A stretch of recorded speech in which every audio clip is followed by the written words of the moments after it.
नमस्कार दोस्तों, मैं Sanjeev Kumar, assistant professor ASPG college, आप सभी का स्वागत करता हूं आज की अपनी इस क्लास में।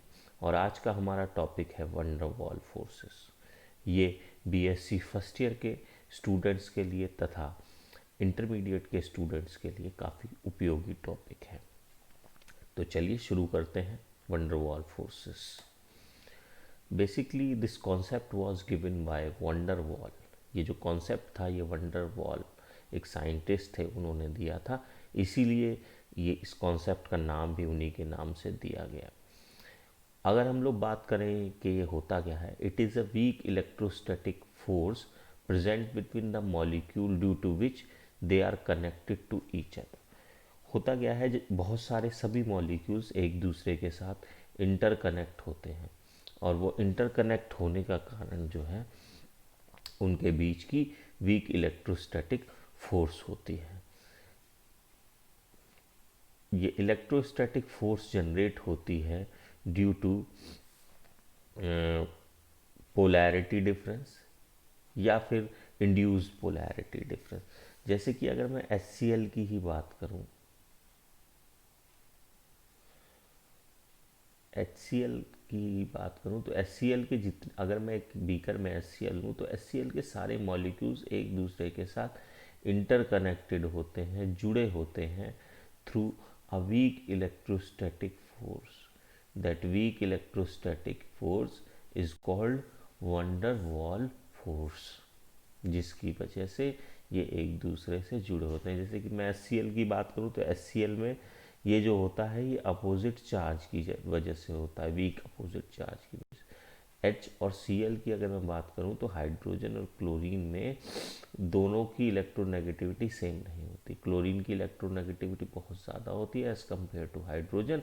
That's why shared pair of electron transfer towards chlorine. That's why partial negative charge came on chlorine, and on the other side partial positive charge came on the hydrogen, same as in other molecules, partial negative on chlorine and partial positive on hydrogen. Due to this different charge, अगर हम यहाँ देखें, chlorine के ऊपर partial negative charge है, hydrogen के ऊपर partial positive charge है, तो ये डाइपोल बन गया है। HCl एक तरह का डाइपोल बन गया, या डाइपोल मतलब जिसके दो पोल्स हैं, एक पर अपोजिट, दोनों पर अपोजिट चार्ज है, जिसकी वजह से इन दोनों के बीच एक इलेक्ट्रोस्टैटिक फोर्स जनरेट होगी। आपको पता ही है कि अपोजिट चार्ज वाली चीज़ें एक दूसरे को अट्रैक्ट करती हैं, और ये जो वीक इलेक्ट्रोस्टैटिक फोर्स है, इसी को हम क्या कहेंगे, वंडर वॉल फोर्स कहेंगे। अगर हम लोग वंडर वॉल फोर्स के टाइप्स की बात करें तो वंडर वॉल फोर्सेस तीन तरह की होती हैं। पहला जो है डाइपोल डाइपोल इंटरेक्शन, मतलब वो इंटरेक्शन जो दो डाइपोल्स के बीच में होता है। डाइपोल डाइपोल, एक डाइपोल का दूसरे डाइपोल के साथ इंटरेक्शन, जैसे कि हमने अभी HCl की बात की। दूसरा टाइप है डाइपोल इंड्यूस्ड डाइपोल इंटरेक्शन, यानी कि डाइपोल का इंड्यूस्ड डाइपोल के साथ इंटरेक्शन। और तीसरा है dispersion forces, that is a different type of forces. ठीक है, तो हम लोग एक एक करके समझने की कोशिश करते हैं ये तीनों टाइप्स के वंडर वॉल फोर्सेस को। तो पहले हम लोग बात करेंगे डाइपोल डाइपोल इंटरेक्शन की, जैसा कि मैंने अभी पिछले एग्जाम्पल में देखा ही है ना। हम लोग और कोई भी एग्जाम्पल ले सकते हैं, जैसे कि मैं जैसे HCl लिया, ऐसे ही मैं HF भी कह सकता हूँ, है ना, या HBr भी कह सकता हूँ, है ना। उनमें भी सेम होगा, Br is more electronegative than hydrogen, that's Y partial negative charge came on bromine and partial positive charge came on hydrogen, है ना। तो और जो मॉलिक्यूल होंगे HBr के, उनके अंदर भी सेम ऐसे ही होगा, डाइपोल जनरेट होगा, है ना।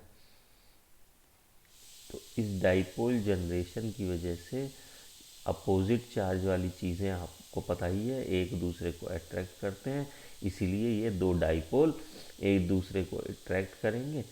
तो एक डाइपोल तो क्या हो गया, ये हो गया डाइपोल, मतलब जिसमें दो अलग अलग पोल हो, दो अलग अलग चार्ज हो।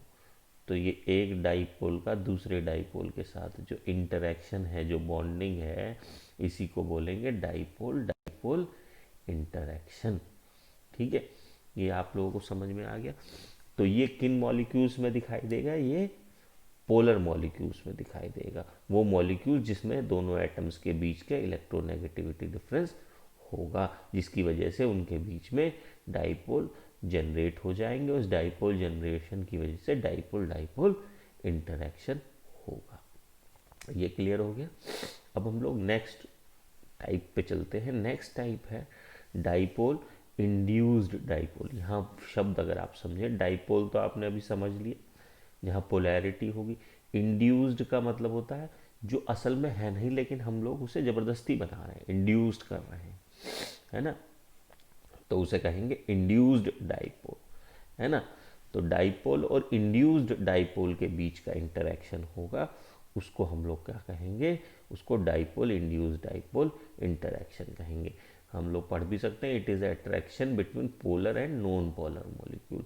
एक पोलर और नॉन पोलर मॉलिक्यूल्स के बीच का इंटरेक्शन, जैसे कि यही एग्जाम्पल ले लूँ मैं, HCl ही ले लूँ, है ना।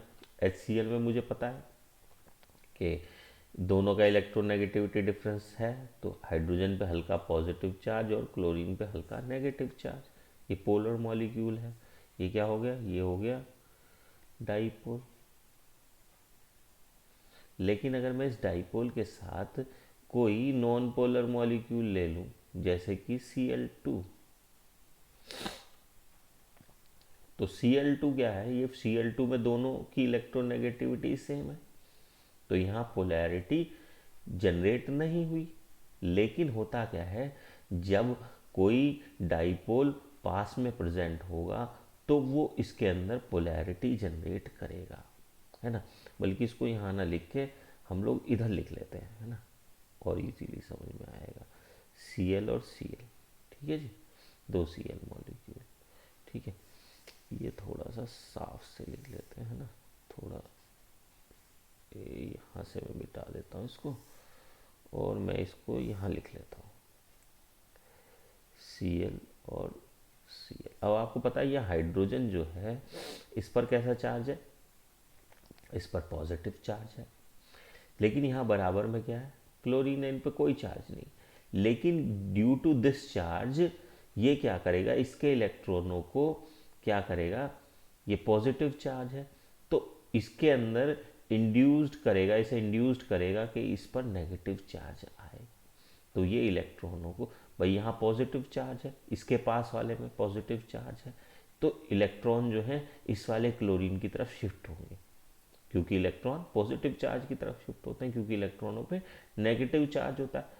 तो इस वाले क्लोरीन से इस वाले क्लोरीन पर इलेक्ट्रॉन हल्के से शिफ्ट होंगे, जिसकी वजह से इस पर हल्का नेगेटिव चार्ज जनरेट होगा और इस पर हल्का पॉजिटिव चार्ज जनरेट होगा। असल में ये क्या था? डाइपोल नहीं था, लेकिन because of the presence of this dipole it became the dipole, that's why it is called induced dipole. Induced मतलब जो है नहीं, लेकिन उसे जबरदस्ती बनाया गया किसी दूसरे की वजह से, इंड्यूस्ड डाइपोल। अब ये अपोजिट चार्ज आ गया तो इनके बीच में क्या होगा? अट्रैक्टिव फोर्स होगी। ये अट्रैक्टिव फोर्स क्या कहलाएगी? Dipole induced dipole interaction. इसको ऐसे मान लेते हैं कि जैसे क्लास में कोई एक तो बड़ा शैतान बच्चा है, एक थोड़ा सीधा है, वो शैतान नहीं है, लेकिन जब वो उसकी संगत में रहता है तो वो भी शैतान हो जाता है ना। उसी तरह से हम इसको मान सकते हैं, है ना। तो आप लोग देखें तो होता क्या है, जो नॉन पोलर मॉलिक्यूल है वो डाइपोलर मॉलिक्यूल के साथ रहकर वो भी, उनके अंदर भी पोलैरिटी जनरेट हो जाती है, जिसकी वजह से पोलर और नॉन पोलर मॉलिक्यूल के बीच में एक इंटरेक्शन हो जाता है, जिसे डाइपोल इंड्यूस्ड डाइपोल इंटरेक्शन बोलते हैं। ठीक है, ये क्लियर हो गया। अब हम लोग चलते हैं नेक्स्ट टाइप की तरफ, डिस्पर्जन फोर्सेस। ये थोड़ा सा अलग सा, क्या कहते हैं, एक टाइप है। It is attractive force between non polar molecule. अगर हम नॉन पोलर मॉलिक्यूल ही ले लें, जैसे Cl2 ही ले लें, ये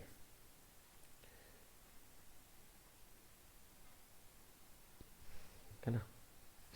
इसके आउटर मोस्ट में भी 7 है, इसके आउटर मोस्ट में भी 7 है, हम बना देते हैं। ये एक, ये 1 2 3 4 5 6 है ना, ये 7, ये हो गई जरा मान लें। ये इनके चारों तरफ इलेक्ट्रॉन है बराबर तरीके से ये फैले हुए। लेकिन कभी कभी क्या होता है, ये इलेक्ट्रॉन एक जगह तो रहते नहीं है, घूमते रहते हैं चारों तरफ। तो कभी कभी ऐसी कोई कंडीशन आती है कि इलेक्ट्रॉन एक तरफ ज़्यादा हो जाते हैं, है ना। जैसे अभी तो यहाँ बराबर है, इस वाले के पास भी 7 है, इस वाले के पास भी 7 है, लेकिन कभी ऐसी कोई कंडीशन आएगी कि इस वाले के पास अचानक से 8 इलेक्ट्रॉन हो जाएंगे और इस वाले के पास कितने हो गए, रह गए 6 रह गए, है ना। ये कभी कभी होता है ना। ऐसा नहीं है कि ये हमेशा होगा। ये असल में क्या है, ये असल में नॉन पोलर मॉलिक्यूल है, it is a non polar molecule.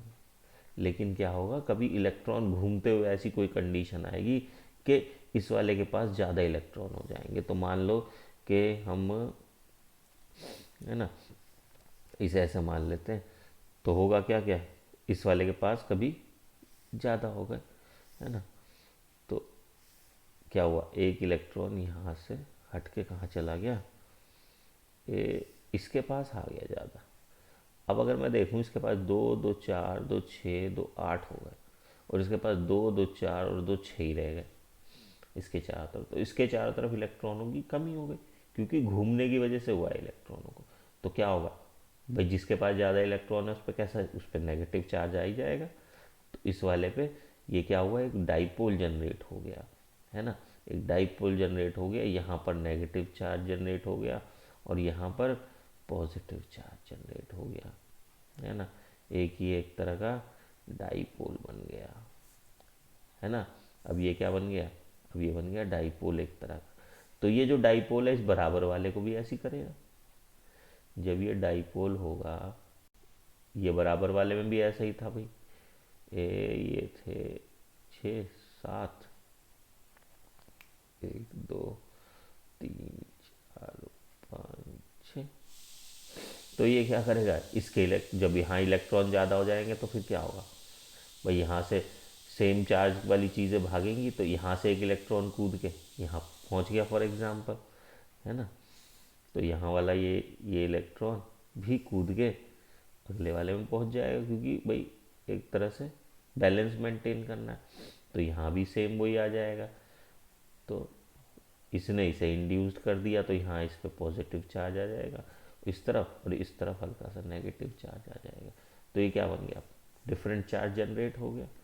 And due to this different charge a weak electrostatic force is also generated, that is called dispersion forces। Dispersion की वजह से, इलेक्ट्रॉनों के मूवमेंट की वजह से ये जनरेट हुआ। एक्चुअली में ये डाइपोल नहीं है, but due to the movement of electron for certain time they behave like a dipole, due to which a weak electrostatic force is generated and that force is called dispersion force, है ना। हिंदी में समझें तो ये असल में dipole नहीं है, लेकिन कभी कभी इलेक्ट्रॉनों के घूमने की वजह से इलेक्ट्रॉन एक एटम के पास ज़्यादा जाते हैं, जिसकी वजह से डाइपोल बन जाता है। तो वो जब डाइपोल बन जाएगा तो वो दूसरे को भी डाइपोल बना देगा, है ना।